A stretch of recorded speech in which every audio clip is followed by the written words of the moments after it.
how was it before joining our SLS framework? Well, so I think I mentioned to you before, I did some digital marketing. When I started my company, it was right before COVID hit. But I got kind of lucky because I was planning on taking my entire business virtual anyway, right? And so I had dabbled in the world of digital marketing. I jumped into it not knowing anything of how it works, or I literally knew nothing. And so I interviewed probably 20 different digital marketing agencies. I ended up using about 5 in some way, shape, or form. And the majority of these digital marketing agencies are all the same. They all promise so much, and then you get in the program for like 3, 4, 5, 6 months, and there's just no results. And so all I did was wasted a ton of time and a ton of money. And I have a very specific message. They said that they would be able to broadcast that message. And I did have a little bit of success with one of the companies, but at the end of the day, it just became more of a headache than anything. And what I found was that the people that were reaching out to me based on my own digital marketing, they were ideal clients. And I was getting like, I would say 3 new meetings with ideal clients per week, which is exactly where I wanted to be at. But then I quickly found out that all these people were do-it-yourselfers. They were just pumping me for information on how to show them how to reposition their balance sheet. So they just wanted to pump me for information and then put it in place for themselves, right? So after about 15 of those meetings, I said, all right, this is stupid. Like, I'm done, right?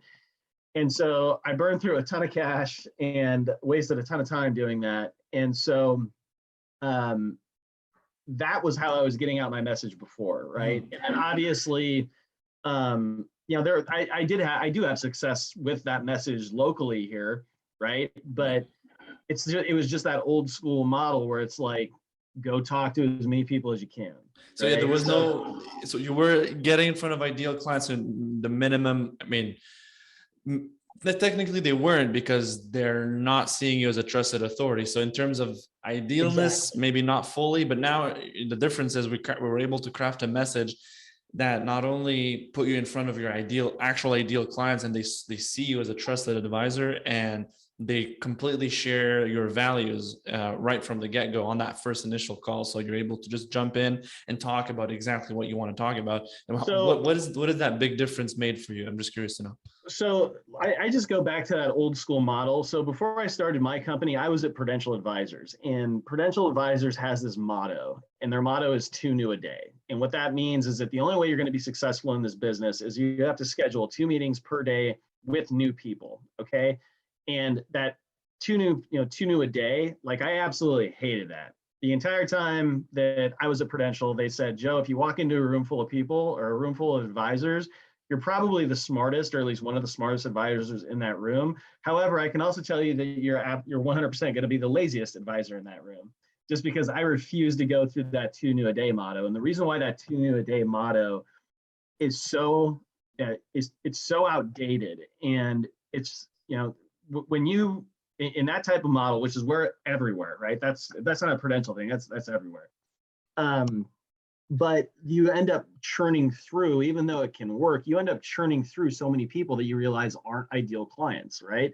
So by implementing the SLS process, essentially, it's like when I meet with these people, it's almost like I'm on the 2nd or 3rd meeting with them. So it completely gets rid of that first meeting where I have to build rapport, build trust, and then take it to the next step, right? And this might sound kind of stupid, but getting rid of that barrier of that first meeting it frees up so much time, man. It's hard to describe and actually quantify it.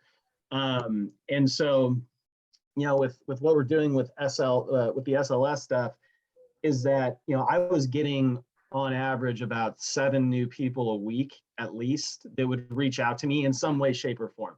Now, I still have some of my lazy habits. So when people do reach out to me, I reach back out to them, and then, I need to be doing a better job of actually, reaching out to them once they break that messaging sequence, right? But, it's at the end of the day, like, the proof of concept is there. I mean, it's literally, it's like clockwork, man. It's like 5 to 7 new meetings a week. What I'm happiest for you is the fact that, like, beside the fact that you're getting in front of people who have that minimum, let's say financial wise, they have that minimum, and they're ready to buy your products. More importantly, it's just like you said, they share the same values and they see you as a trusted advisor, where before, just like you said, you had to come somewhat like sell yourself or convince them that they had to listen to you, and that your way of seeing the economy and the way they should plan their financials is the best way. And this time around, it's completely different narrative, which is, I think, is huge. Well, the biggest thing for me, I mentioned before that when I started my firm that I wanted to take everything digital anyway. And so, or not digital, virtual. So what this has really allowed me to do, because, I live in Omaha, in Nebraska, there's really Omaha and there's Lincoln, and that's pretty much it, right? But there's still a ton of advisors here in Omaha, right? So you've got this pool of advisors in Omaha that everybody's going after the exact same business, right? So, if I'm at Prudential, I know for a fact that we do the exact same thing as Merrill Lynch, Edward Jones, all these different companies, right? So now by implementing this, I can broadcast that message, which is pretty unique in the industry, in my opinion. I can broadcast that message to whoever I want, right? And so it's interesting. I actually, before I hopped on this call, there's a guy that I follow on Twitter that's he has his own marketing agency, but he doesn't like specifically work with financial planners, but he puts out really good content. And that was actually really timely because I literally just saw this like 15 minutes ago. But he had two different drawings. So he had, in the middle of each drawing, there was a circle. And the first one said, so it had a circle and then other circles around that circle. And there was an arrow going to each circle. And it says, and I think it said like normal outreach, right? And then right next to it, it was like a light bulb on top of it. It had that same circle, but instead of the arrows going outward, the arrows were going from the outside circles to the middle circle, and it said audience. And that's exactly what this is, right? It's you're building an audience instead of reaching out to the audience. Yeah. And when you do that, immediately that's where number one, the efficiencies come into place, but number two, when you have the right messaging, that's when you can scale it. People see you as a trusted authority, more importantly, and they're coming for your knowledge, and that's amazing. And hey, Joe, that's pretty much it for our call today. I just wanted to share, with everyone who's watching, how to actually go about, getting ideal clients. Is just begins from bringing value and having a way to position that into a marketing message that actually gets ideal clients to see you as a trusted authority and hop on initial calls with you, which in your case, almost, skipping that initial discovery call, going right away into helping them with their financial well-being. So appreciate you for hopping on, Joe, and should be it for today. Excellent. The last time we spoke, it was a month ago. You had 2 IUL $10,000 premium leads. Did they end up closing? One of them I'm still working with, but so just to give you an update, let me grab. Yeah, I know you had a spreadsheet. So, those are actually like the first ones that I was working with. And one of them, the guy just kind of fell off, which is fine. I'm still working with the other one, but since that conversation, and actually I had a meeting right before this with some clients, potential clients from LinkedIn. And these are actually like, I mentioned before that, my target audience pretty much outside of starting this was always baby boomers. And since then, I've got a couple of potential clients down in Texas that I think will become clients. They've got about $1.5 million that they want me to work with.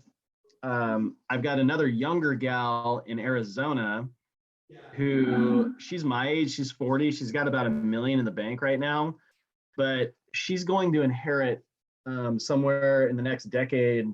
She's going to inherit somewhere like between 5 to 10 million. And here's another one here in Omaha that are, again, baby boomers. And I don't know if these people will become clients, but we've got the conversation going. Yeah. And they're worth about 5 million. And then, I still got that other one, that's would be a small one. It would be about a 10,000 premium into an IUL. But dude, this shit got crazy quick. Well, I'm happy to hear that, and more importantly, it's the most important part is they're coming in with that right mindset you want them to have, right? Like you connect with them right away. Yeah, it's very easy to connect with these people. Okay, cool, man. Well, listen, thanks you for scheduling the call. Here's what I do have to say. Here's what I'm thinking.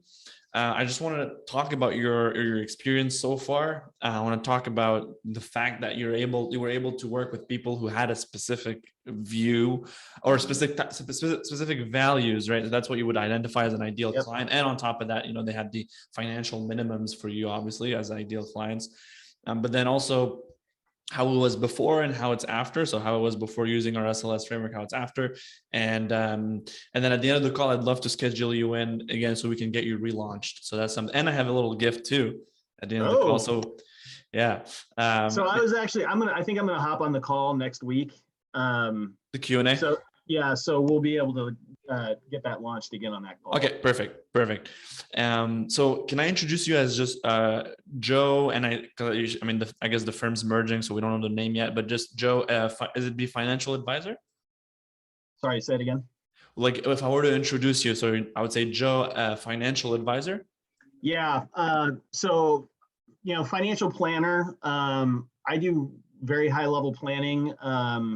Very comprehensive, specifically when it comes to taxes. One of the things I'm passionate about is, well, it's also one of the reasons I like working with baby boomers so much is because they're all the same. They're all the same in the sense that, they've been working their entire careers and they've done what they've always been told to do, which is put as much money in your 401ks as you can, right? Take the tax deduction now because when you get to retirement, you're going to be spending less money and you're going to be in a lower tax bracket, right? So all these people have got, millions of dollars usually sitting in what I would call a tax deferred bucket. So that'd be their 401ks and IRAs, things like that. Pensions would fall in that as well. And, the reality of the situation is that, most people think we pay in the United States anyway, we pay too much taxes, like taxes are too high today, right? And I totally agree with that. Like, I think the government takes way too much money, right? But the reality is if you actually look at the history of our marginal tax rates in the United States, we're actually in the lowest tax rate environment we've ever been. And we're now $30 trillion in debt. We were putting, prior to COVID, we were putting $1 trillion per year on the national credit card. COVID came along and basically we put 6 years of deficit spending, $6 trillion on the national credit card all in 1 year, right? And so now people are starting to understand that. And so my message was how to fix this problem always to begin with before COVID. Well, now people are starting to understand that, right? We're on an unsustainable path. And the only way that we're actually going to remedy the situation is to actually raise taxes and raise taxes significantly over time. And so that's why, I just mentioned that in the meeting that I had before this call with those people down in Texas. So they get it now, and people are looking for answers. Right. Like, they know they're on an unsustainable path.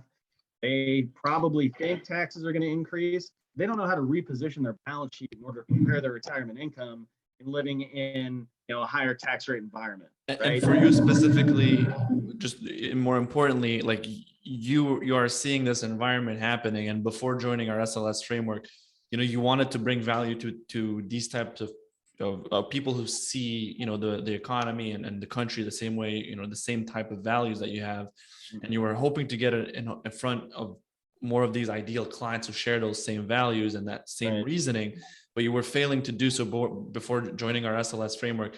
Can you tell me more about that specifically? Like, when, let's say you had this, I'm not sure if necessarily it's a drastic way to see the country or their current situation, but let's say you were hoping to get in front of more people who you could bring value to with that mindset